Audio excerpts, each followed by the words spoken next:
Hola hermanos, muy bienvenidos a todos eh, a este tiempo en que vamos a seguir estudiando la carta de Pablo a la iglesia en Roma.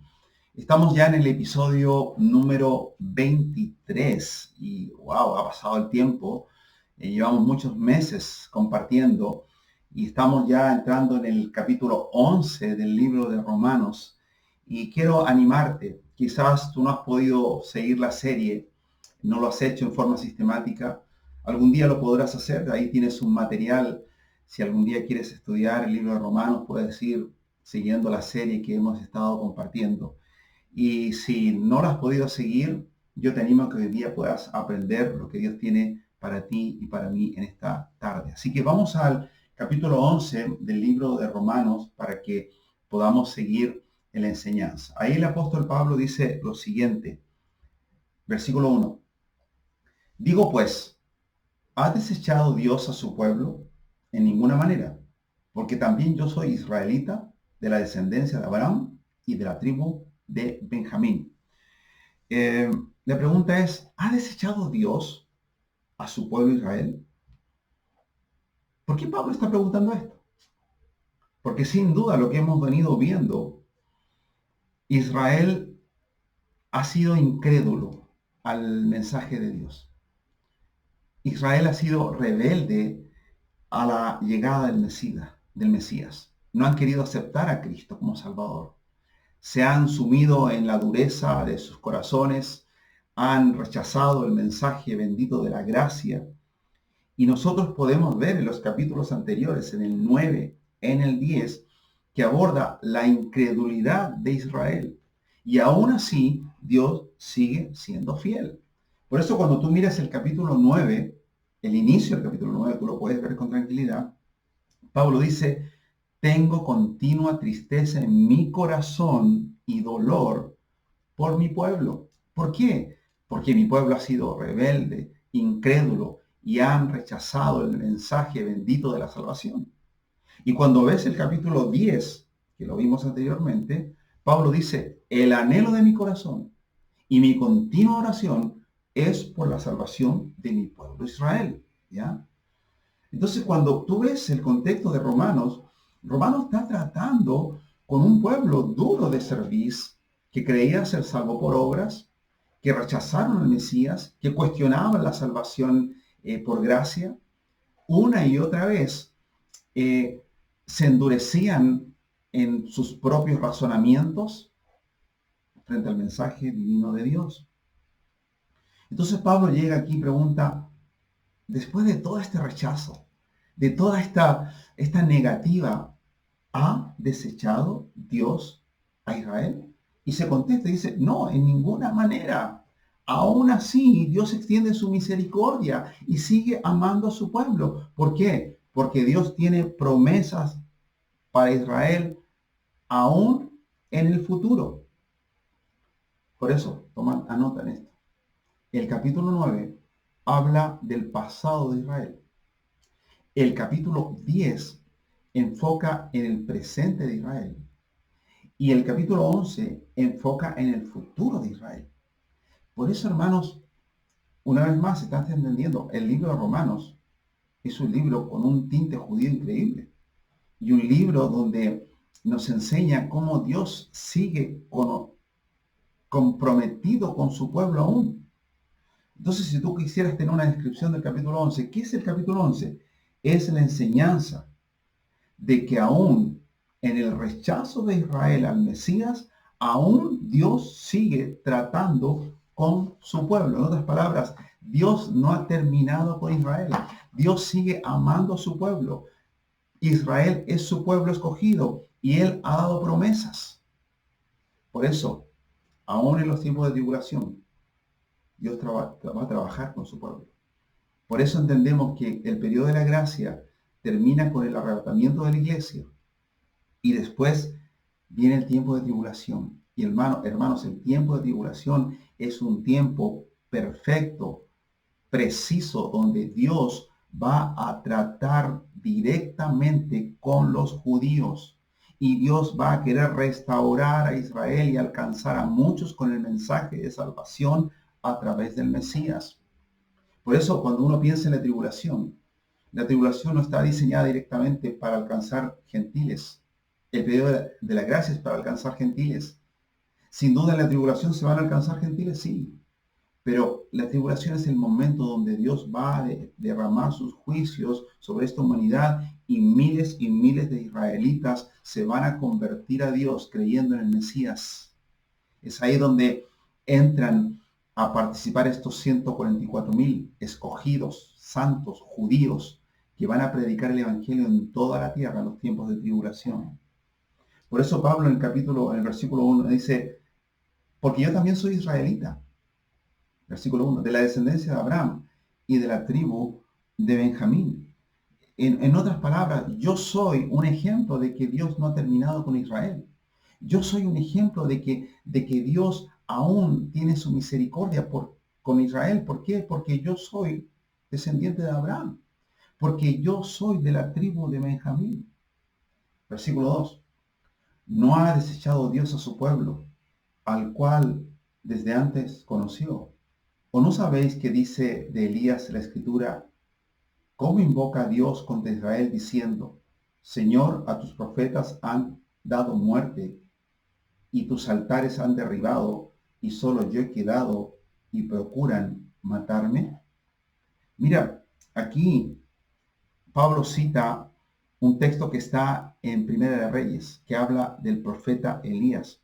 Llegó un momento en la vida y ministerio del gran profeta Elías en que él dijo, Señor, este pueblo no quiere saber nada de ti, han derribado tus altares, han edificado altares a dioses falsos, no quieren saber nada de ti, yo soy el único que cree, yo soy el único que tiene fe en ti, yo soy el único que te adora. Pero ¿sabes qué? Dios le dice, no, no es así.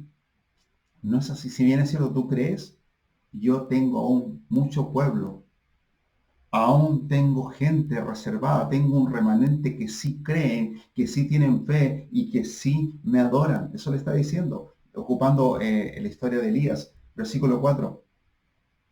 Dice, pero ¿qué dice la divina respuesta? ¿Qué le respondió Dios a Elías? Me he reservado 7,000 hombres que no han doblado la rodilla delante de Baal.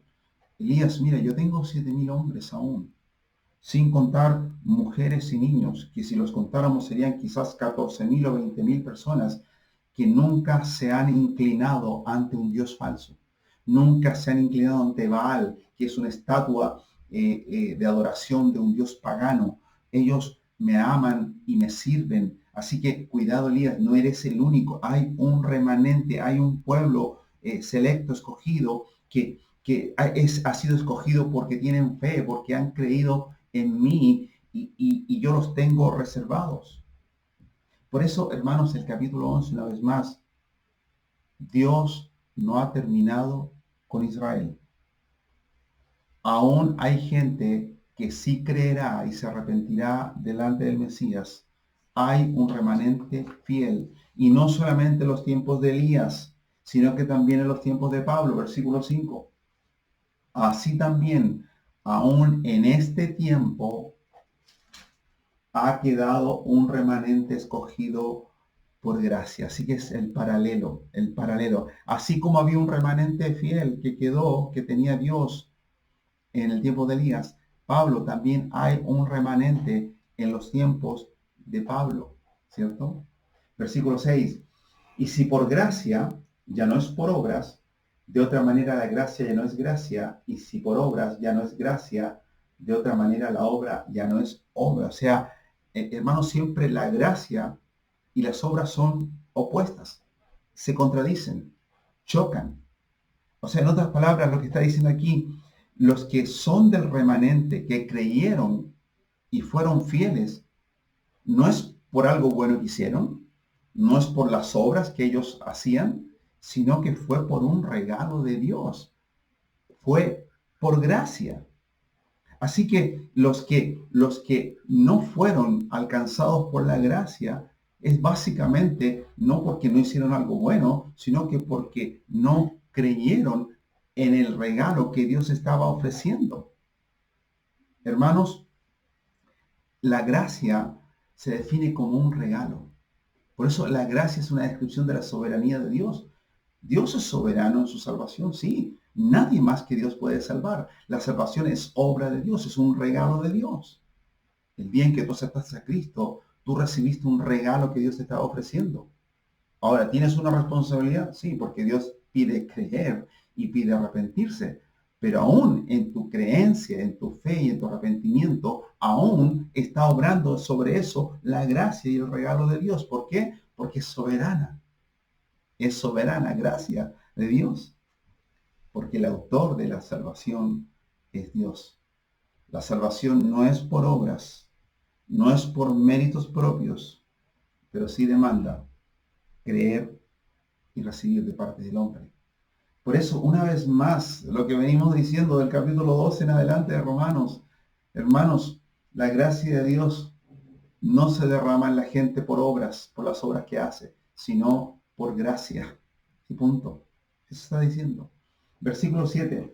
Que pues lo que buscaba Israel no lo ha alcanzado, pero los escogidos sí lo han alcanzado y los demás fueron endurecidos. O sea, en otras palabras, la salvación que Israel estaba buscando no la alcanzó porque fueron incrédulos. Ellos buscaban la salvación, pero cuando se les presentó delante de ellos, no la alcanzaron. ¿Por qué? Por incredulidad, por dureza en sus corazones. Esos incrédulos fueron endurecidos. Los hijos de Israel fueron endurecidos como consecuencia de su incredulidad, hermanos. No fracasaron en creer por haberse endurecido. No es que Dios los endureció para que no creyeran. No, ellos no creyeron y fueron endurecidos. Lo mismo que vimos con Faraón. Tantas veces Dios le habló a Faraón y le dio la oportunidad de arrepentirse y aceptar el plan de Dios. Pero Faraón se endureció hasta que llegó el momento en que Dios lo endureció. Hermanos, leía el comentario de un teólogo, dice lo siguiente: nadie merece la salvación. Yo no la merezco, tú no la mereces, nadie la merece. Pero la gracia de Dios cayó sobre algunos porque estos creyeron y por eso alcanzaron salvación. La gracia de Dios no cayó sobre otros porque estos no creyeron y por eso no alcanzaron salvación. Si uno mira la historia desde los tiempos de Abraham, a Israel le ha sido proclamado el mensaje de la gracia y de la salvación más que a cualquier otra nación, hermanos. No hay alguna nación que hayan tenido de escuchar y de aprender y de entender lo que es la salvación. Como dice Romanos 10, mira por favor, versículo 21, dice: pero acerca de Israel dice, todo el día extendí mis manos a un pueblo rebelde y contradictor. Todo el día, con paciencia, con amor y con misericordia, extendí mi mano a mi pueblo, pero este pueblo fue rebelde y contradictor. Hermanos, cuando Dios extiende su mano con el propósito de que esos hombres crean. Pero lamentablemente muchos no creyeron. Versículo 8 dice de Romanos 11, dice: como está escrito, Dios le dio espíritu de estupor, ojos con que no vean y oídos con que no oigan hasta el día de hoy. Estupor, hermanos, es incomprensión mental, es un espíritu de sueño. La actitud incrédula y de rechazo del pueblo ante Dios hizo que Dios cerrara sus ojos y tapara sus oídos. Tanto tiempo buscándoles y encontrándome con un corazón incrédulo, un corazón de rechazo. Por lo tanto, le doy espíritu de estupor y de ojos que no ven y de oídos que no oyen. ¿Te has encontrado alguna vez con alguien al cual le has hablado de Dios o de Cristo que no quiere creer, está cerrado completamente al Evangelio, que lo difama, lo rehúye, lo rechaza, lo insulta? Bueno, ese tipo de personas, cuando tienen una actitud de rechazo, uno siente que ya no pueden ver, no pueden escuchar, y por más que tú argumentes, es como que más difícil se hace llegar a ellos. ¿Por qué? Por la actitud que ellos llegan ante el mensaje y de incredulidad. Dios dice: cierro sus ojos y tapo sus oídos. En otras palabras, ¿no quieres creer? ¿Me rechazas? ¿Te burlas? ¿Me menosprecias? Muy bien. Entonces no ves ni oyes. Así es. Versículos 9 y 10. Y David dice: se ha vuelto su convite en trampa y en red, en tropezadero y en retribución. Sean oscurecidos sus ojos para que no vean, y agóbiales la espalda para siempre. Los israelitas tenían todo para poder creer, y ellos vivían, entre comillas, creyendo en un Dios. Y Dios les proveía su comida, sus alegrías. Pero aquí Pablo está diciendo, usando al salmista, ellos han vuelto su convite. Todo eso que ellos recibían de Dios, su comida, sus bienes, lo consumían, lo disfrutaban sin tener ninguna confianza ni gratitud que eso venía de Dios.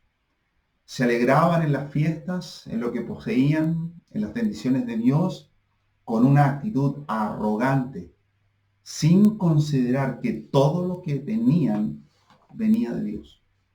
Podían quizás dar gracias, podían decir: no, esto viene de Dios, pero en su corazón ellos estaban enorgullecidos, con una actitud de autosuficiencia, y eso provocaba en ellos una trampa.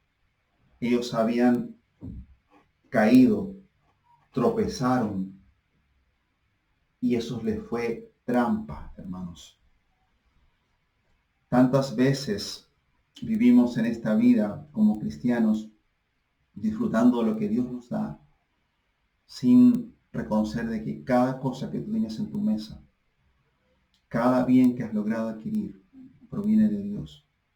Por eso el salmista dice: mira, ahí estaban envueltos en sus comidas, en sus bienes, y eso, con corazones orgullosos, les fue tropezadero, les fue trampa y cayeron en la red. Por eso de pronto pienso cuando Pablo dice: mira, cuando comas la cena del Señor, piensa bien lo que estás haciendo. No llegues a tomarla como fuese cualquier comida. Tómala con dignidad, pensando que eso es algo espiritual para dar la gloria a Dios. Cuando te sientes a la mesa, da gracias a Dios por ese plato de comida, porque eso lo tienes en tu mesa por causa de Dios. Creemos que el orgullo y la indiferencia, la autosuficiencia del pueblo, los hizo caer en una espiral de incredulidad al punto que no pudieron percibir que el Mesías había llegado para salvarles.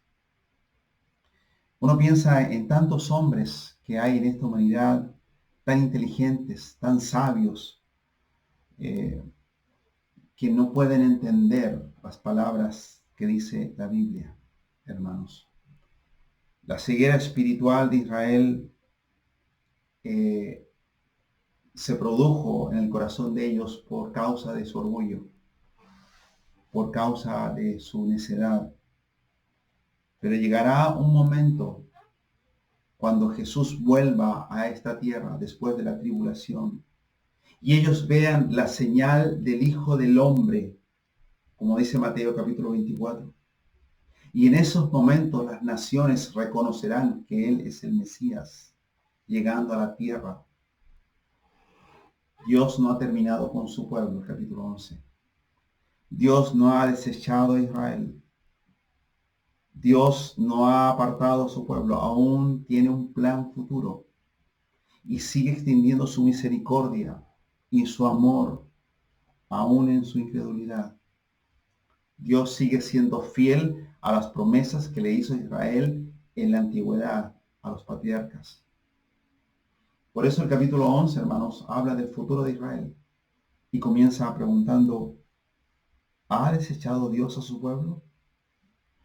Y Pablo dice, en ninguna manera. Al contrario, aún lo ama y aún tiene planes de salvación para ellos, o para nosotros, dice Pablo. Hemos avanzado 10 versículos del capítulo 11. Próxima semana continuamos. Que Dios nos ayude a entender la carta de Pablo a la iglesia en Roma y nos anime a estudiar estos textos.